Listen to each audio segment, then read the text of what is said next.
Jimmy, today we're taking a look at the Gen 13 issue number 1 from the miniseries. It's not the J. Scott Campbell you were thinking of, and it's not the Brandon Choi, luckiest man in comics. It's not the Brandon Choi that you were thinking of either.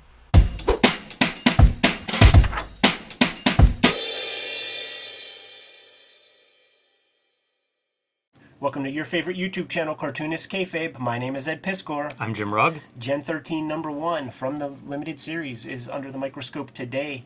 We got to let you guys know that Cartoonist Kayfabe is a daily YouTube channel with more than 1,600 videos at your disposal.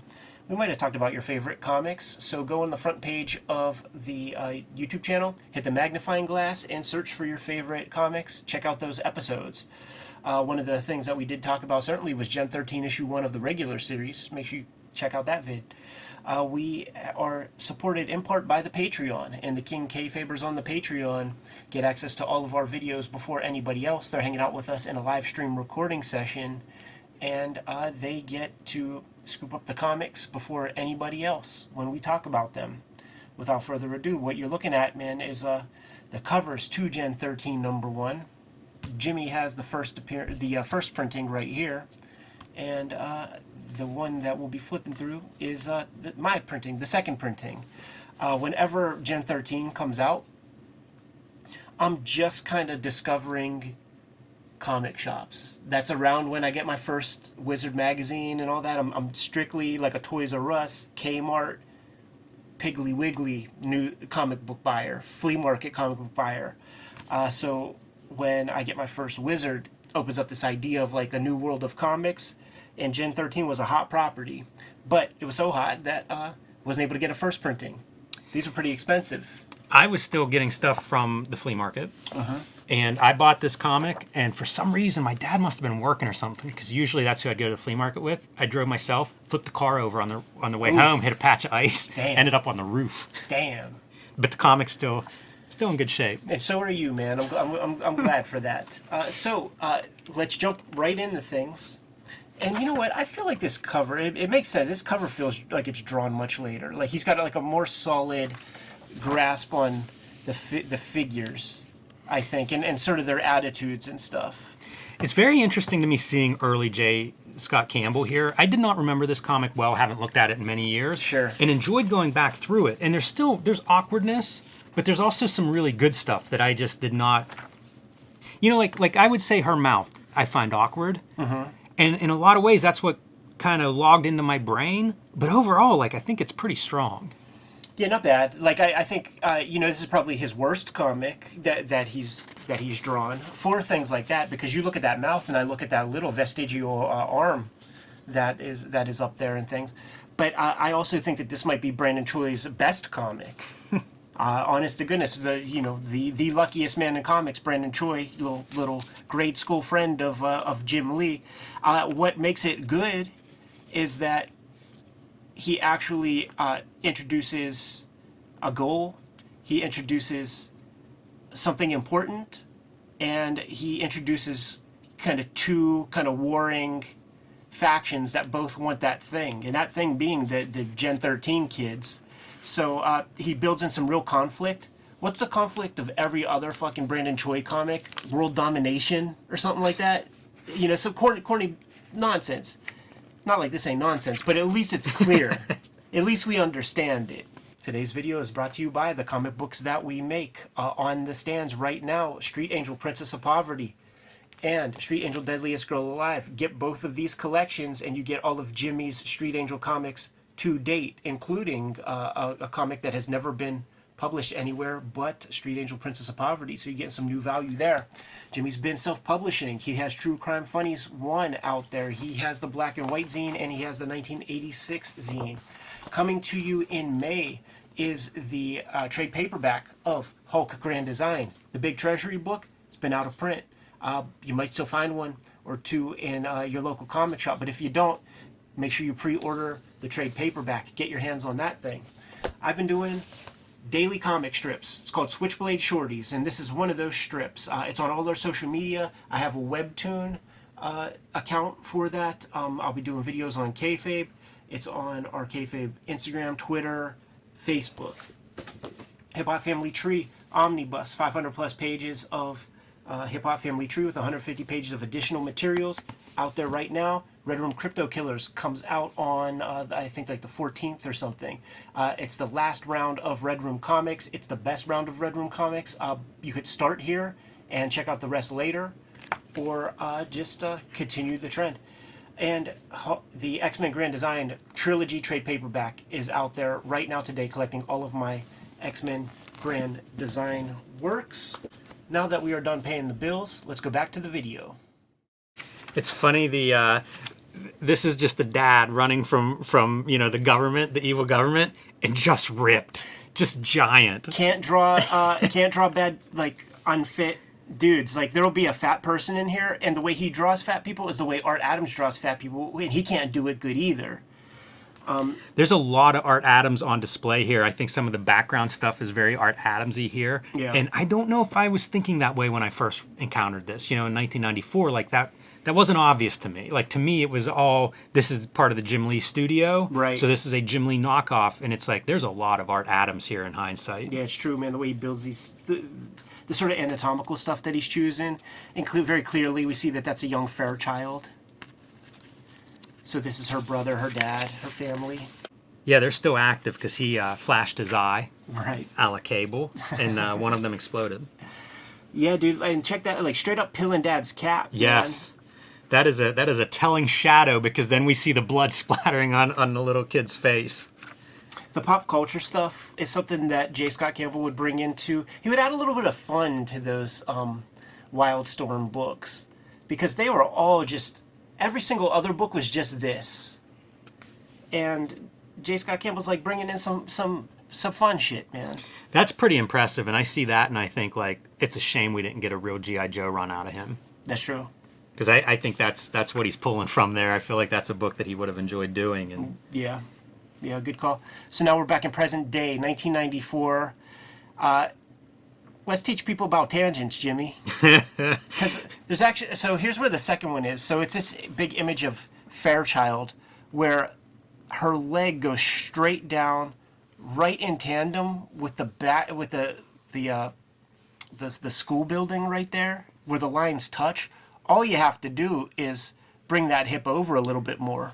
yeah, that's an easy one to change. Tangents, for anybody at home that doesn't know, it's whenever one line of, say, a building runs into something else. Often it happens across panels, which can be really confusing because your eye just goes naturally, then follows that line. For it to be straight edge of a building, straight edge of a hip, it feels like something got lost there somewhere. Yeah, totally. And really, it's up to Alex Gardner to see that, to notice that, and to fix that. I'm going to give it to everybody. If this art passed through your hands, you should have called that one out. Oh, totally. Whoever you are, colorist, penciler, inker, editor. Well, who has the power to do something? Because the first person that's going to see anything is the inker. So he needs to fix that. Also, this is a tangent. It's a backpack with the bottom of the clouds. So we have two straight edges, man. It creates like a new panel almost. That's funny. And part of the reason we call attention to this, editors will call this out on you. Like, this is a real thing that people watch for within the industry. So this panel, pretty impressed, reminds me of some of the Art Adams stuff. Absolutely. That I think we've looked at on here, but like the detail of like a little room or setting or apartment really reminds me of Art Adams there. And hey man, I commend him. Draw a detailed background. Go for it. Now, makers, don't ever do this where you have the character from your fifth panel bleed into the final panel on the page. It makes for an awkward reading experience. And you shouldn't really be pointing to the last panel if we still have several panels to go. Might be the smallest ankle I've ever seen.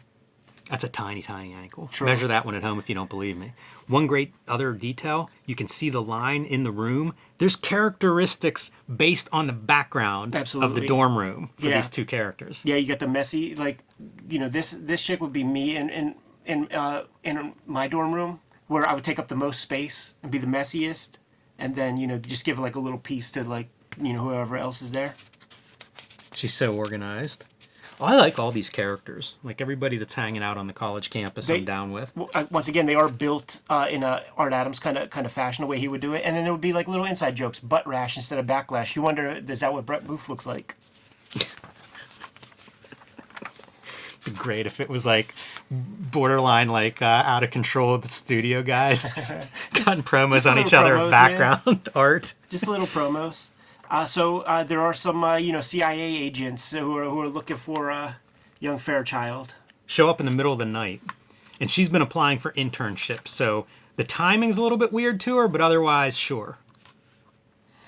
We got Lynch reintroduced, man. We remember him from Darker Image #1. All right, so part of the full moon zine here, but we also have the Cathedral of Learning completely covered in word balloons. Are you pissed if you're the artist and you're like, man, I had to reference that building and now you're just covering it up? I was going to ask you that exact question, Jimmy.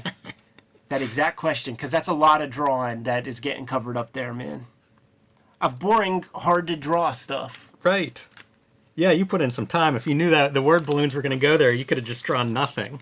Just a black obelisk. There is some strange going-ons with Lynch's body there on the left side.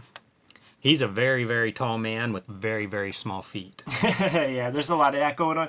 That face is built fully Art Adams-ish. Take a look at like the era of Art Adams when he was doing that Creature from the Black Lagoon. Like the faces look just like that. But then there'll be these other faces where I think that like, Jim Lee is exercising some authority. That's probably true. Mm-hmm. Yeah, I didn't even think about that. There's probably a few examples here where Jim Lee's hand is somewhat on these pages. Wouldn't shock me if maybe some of it's here. Sure. I think Akira's an influence on this series, like because you have these guys with the psi powers and their kids, and it's a latent power. Certainly, sort of X-Men inspired stuff. Now this is some batty fucking weird shit, and everything I said nice about Brendan Choi, I'll take away with this page here, where is this like implied incestual shit, where she's like making like big dick jokes or something to her brother, or like maybe we're not really brother and sister. Yeah, it's pretty odd. It's pretty odd. That's a strange page. She has a Chippendale in the gym with her. Right. That dude has one foot that happens to be like sharing her boot. Right. He's not given much to work with, J. Scott Campbell, so he's doing what he can to try to like kind of make it interesting, but it's still fairly boring.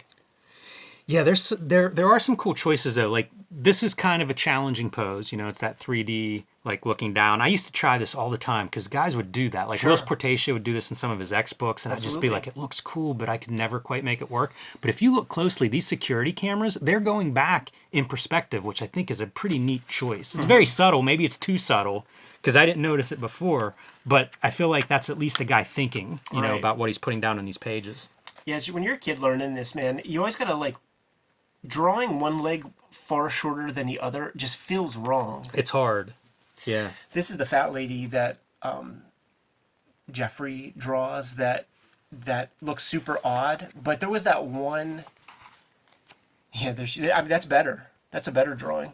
It's very much like the Blob. It is. And in the New Mutants annual, there's like one character that becomes real big and fat, and the way Art Adams draws her, it looks more muscular, or that's a brawny, muscular chick. I wonder if this is a reference space because the curve of the wall is really impressive. I think that'd be tough to draw for somebody new, and I feel like that could be coming from something. Totally.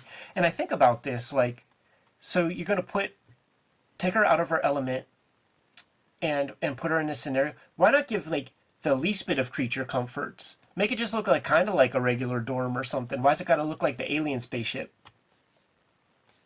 And then just this like nondescript, like a Howler Wolf. I'd like to see the script with that panel. Now we introduce our other Gen guys. Is this where Fairchild is like feeling sick? No, not yet. Not yet. That comes later. It's like a double-sized issue, this first one. There's a lot of stuff in here. A lot of pages. Grunge getting chased by the local security guys. Pretty odd anatomy on Grunge in that pose. Yeah, it's kind of an amputee. Right. And then the way the characters are kind of grabbing his outfit, it looks like it's coming straight down and not in the back. So it's just like a little tiny guy he's running from. And if, there was like an 11-inch guy pulling on your clothes, you probably would run also.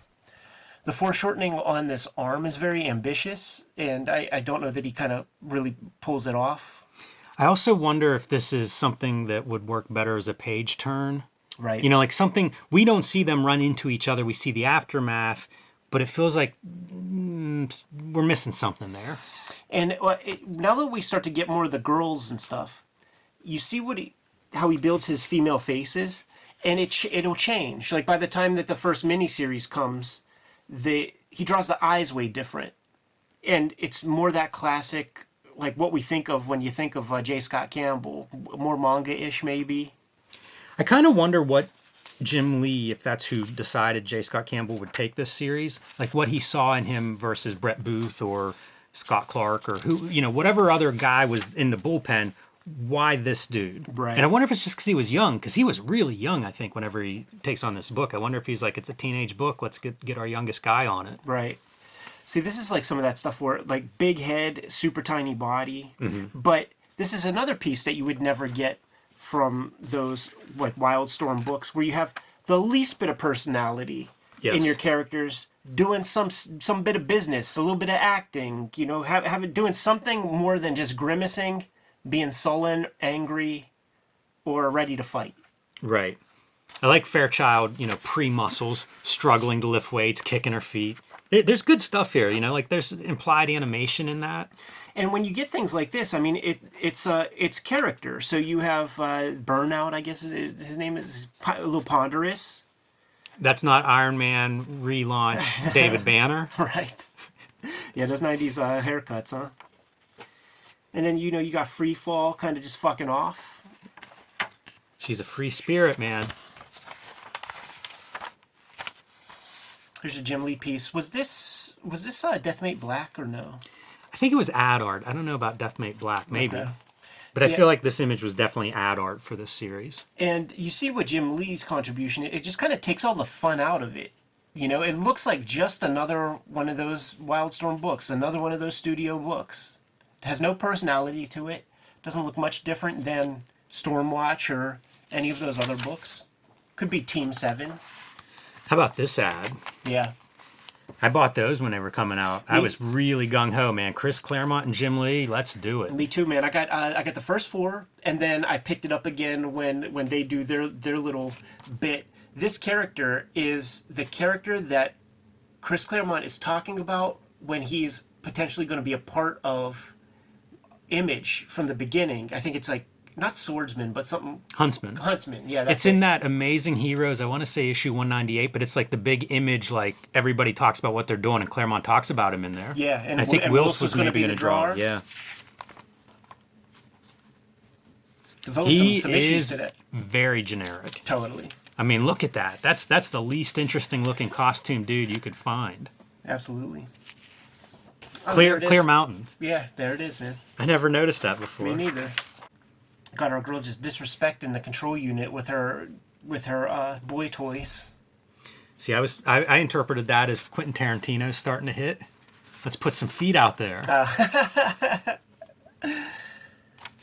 And let's go back to Fairchild. She needs a Midol or something. Getting a little woozy, getting a little sick, needs to find the infirmary. And as she exits, very classic sort of superhero moment, right? She exits the door, and she doesn't know her strength, that she's really prying apart, a very tight door frame or whatever. Leaves a handprint. I think that's pretty well done. Because that's a hard thing, Yeah. That's a tough one to draw and make look kind of cool, and I think that she does a good job there. Another tangent here between hair and door on that one. Right. She's the consoles and stuff, starts hitting buttons. Down comes Grunge, who's kind of like leaving his corridors a little early when he shouldn't be. Got the fuzzy Bigfoot boots on. Another example of her strength that's starting to manifest. She backs up and ends up breaking this alarm button. How convenient. And Free Fall.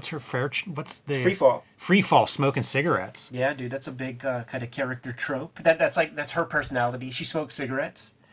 And you see this dude show up with the X on the face, man, because this was going to be called Gen X. Before Marvel was like, oh, no, you know what, man? We got this comic Generation X. You're going to create confusion. We just won a case against Jim Shooter. And against your boy Liefeld. Right. We own X. X is our letter. Yep. I like the choice of Grunge wearing those where the Wild Things Are slippers. Totally. I had those boots, those slippers when I was a kid. I think that's a fun detail. And I think this book, like you talk about fun being injected probably by J. Scott Campbell. I can't imagine those slippers or something that came out of Brandon Choi's typewriter. Right. Fairchild gives the dude a quick lashing, and then what are we meant to believe here, Jimmy? That she becomes like 7 feet tall? Giant women were hot. There's a strong fetish for oversized women. Yes, there is. And I mean giants, like not oversized like our cover model, but 15 feet tall and more. Right. Yeah, it's funny. It's strange. And I think probably as a way to like end the first issue, it's a very weak moment to do it. I think you do it on like the punch and you send the guy flying. We're going to disagree on that one. I'm on board for this because it does invite something weird has happened. A physical transformation like the Hulk has taken place. What does that mean? Here's the thing, that like, I'm not sold on the scale. Like, I'm not sold on the scale at all. Like, I see that her shit is getting ripped up, but there's also this energy thing that's happening. Could that just be what's ripping it? She just looks closer in the foreground, really. Well, that's why you got to come back in 30 days. And yours second printing, you probably come back like next week. I'm sure it was all out. It was all out. I was going to say, I feel like it's wishful thinking too that the issue 2 came out 30 days later. You would think that like maybe you just get them all done so that you can do that schedule. It might have been all right too. This is a couple years in. Like that's something they, I think, improved. And I think that was like a stipulation. That was like something that Diamond put on them. Like you get penalized or fined or something if you miss solicitations. So here are the OG Jim Lee sketches for the team. And this is something like enterprising makers out there and people who are interested in drawing comics, you gotta kind of beware of this stuff. I actually just turned down a deal recently where they present to you, and I've done this like maybe 3, 4, 5 times, man, where you get presented an opportunity and nobody wants the stink of Marvel versus Jack Kirby on them anymore. So what these companies will do is they'll say like, we have a Bible of like what this comic is going to be. We have characters, we have sketches, we have all this stuff. Now this is far more than what I've been presented with ever, because usually I'm creating all the visuals as well. So Jim Lee's at least good on that, and we see that it's Gen X with a mock logo and stuff. But this is all Jim Lee put together, presumably. This is J. Scott. Yeah, this right here. Oh yeah, that. This right here. And this ain't what J. Scott Campbell like brings so much personality and energy, and J. Scott brings all the stuff that makes the comic cool and work. But he don't own it. This is Jim Lee's baby. This has got sold to DC Comics, and who knows what J. Scott Campbell got out of it. But it happens a lot, man. I just recently got turned down this thing where, as I talked with the guys who presented the deal, like they had the smallest germ of an idea, and as I was talking to them, I'm like, okay, so I'll be creating these characters, but if one of them hits, and let's say it becomes iconic, that's been known to happen, I have no equity in it. And they said, oh yeah, this will work for hire. I said, nah, man, go find some sucker to do it. And that's going to come out in Q24. I can't wait to see who puts that together. But I do think that it is something that you got to kind of like be hip to. Because, I'm not saying that J. Scott Campbell deserves everything, but I think he put in a lot of legwork himself, a lot of sweat equity that I'm sure he didn't get out in the end when this sold and went to DC Comics or whatever. You don't read a Gen 13 comic because Joey Jerkoff drew it, like he sowed the seeds. This art's wild. This is really strange stuff. It is, man. I think it's I think it's another Jim Lee piece. Yeah, I think so too. But it looks like he's playing with Jay Lee style. Yeah, there's some stuff on there mark-wise that I haven't seen before, because some of the rendering on, is that Warpath in the background? It's very consistent Jim Lee, but then whenever you get to like War Blade, that's bizarre, that light line. Yeah, I mean, that's the Jay Lee line with the hands and all that. Yeah, kind of weird. But they say it's Detonate Black, so I think that's a Turok. Oh yeah, that's right. From the cover to black. Look, we got. Did we get different ads? Yeah, because mine's a later printing. Yeah. So I have the Wetworks ad, which. If you go back to the indicia in the very front, what's your date? June '94. Okay, this is February '94. Wonder if they're gearing up for the launch of the ongoing series, and it's like, let's cash in. We can sell more of these. Yeah, maybe, man, because I didn't get issue 2 and 3. I got the trade, so maybe, man. There it is, J. Scott Campbell. Like you don't remember him. Yeah, interesting series. I mean, it's funny too to think of how successful this series is. By going through the Wizards, we would see like what's selling, what's ranking. Yeah. And Gen 13 was like maybe the other Image hit. It's Once true. the dust settled from that initial round, Gen 13 was the one after Spawn that would often be the number 2 Image book in their top 300 list. And he was recently in our coverage on Wizard. He was given that back page kind of profile thing to fill out. He cites Gen 13 3 from this miniseries, the one with Pitt, as being his most important comic in terms of like artistic development. That might be one we have to check out. That's the Pitt issue, which is there's some fun stuff in there. Yeah, I don't remember details of that. I remember Pitt was in it, but I don't remember specific details about art or anything from that time. I have the trade. Do you have the issues? Yes. Let's look at that in the future. You good to go? Yep. Kayfabers, like, follow, subscribe to the YouTube channel. Hit the bell so that we can notify you when new videos are available. And make sure you subscribe. I'd like to hit 100K in 2024 in terms of our subscriber base. The videos are brought to you by a number of things, but the most important thing is that you support the books that we make. Right now, I've been doing. I'm starting daily comic strips. It's called Switchblade Shorties, and it's getting pretty crazy. So go on any of our social media, go on my Instagram, and you'll be able to see those comics. Some of the stuff that we have out in the wild right now: Hip Hop Family Tree Omnibus. This is the collection of all of my Hip Hop Family Tree comics and extra art that I've drawn. I've drawn some exclusive pages directly for this publication. It's going quick. Like we don't have very many copies left. You guys have been supporting it in a big way. So if you're interested in it, scoop it up soon. Red Room Crypto Killers, my third trade paperback of Red Room comics, is out there within days as of this recording. Might be out on the stands right now. Support the comic, Murder on the Dark Web for fun and profit. It's like Black Mirror meets EC Comics, and each story is completely self-contained.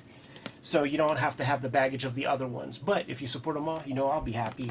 X-Men Grand Design Trilogy trade paperback is in stores now, collecting all of my X-Men Grand Design works. Some of that stuff is out of print, so this is your way to get all of my X-Men Grand Design inside of one handy-dandy, handsome collection. Jimmy, what do you have out there? Street Angel Princess of Poverty is just out from Image Comics. This collects all of the Street Angel comics that are not in Street Angel Deadliest Girl Alive, detailing the super heroic day-to-day life of the homeless ninja on a skateboard. I've also been self-publishing quite a bit with True Crime Funnies, the Black and White zine, and the 1986 zine. These are available on my website, jimrugg.com, or on my Patreon, patreon.com/jimrugg, and the Hulk Grand Design, my contribution to the Grand Design mythos. This treasury size edition that I'm very proud of, sold out. So if you can get it at your comic shop, get it, because they are harder and harder to find. But there is a trade paperback like the X-Men Trilogy Grand Design coming out in May from Marvel. You can pre-order that one right now if you missed the Hulk Grand Design Treasury. So there's some other ways to support the channel. We have a Patreon, and the King Kayfabers on the Patreon get access to all of our videos before anybody else. Mitigates the kayfabe effect. Very often we talk about some comics that are reasonably rare on the aftermarket, and they snap the comics up before anybody else has the opportunity to. There are some direct ways to support the Cartoonist Kayfabe channel, however. Jimmy, lay some of those ways out. You can subscribe to the Cartoonist Kayfabe e-newsletter at the links below this video. You can also find Cartoonist Kayfabe t-shirts, merchandise, hats, mugs, stickers, and more at our spread shop. That link is also under this video. There you have it, man. There's all the ways to support the Cartoonist Kayfabe channel directly and indirectly. Why don't you leave everybody with the final marching orders, Jimmy, and we'll be on our way. Read more comics.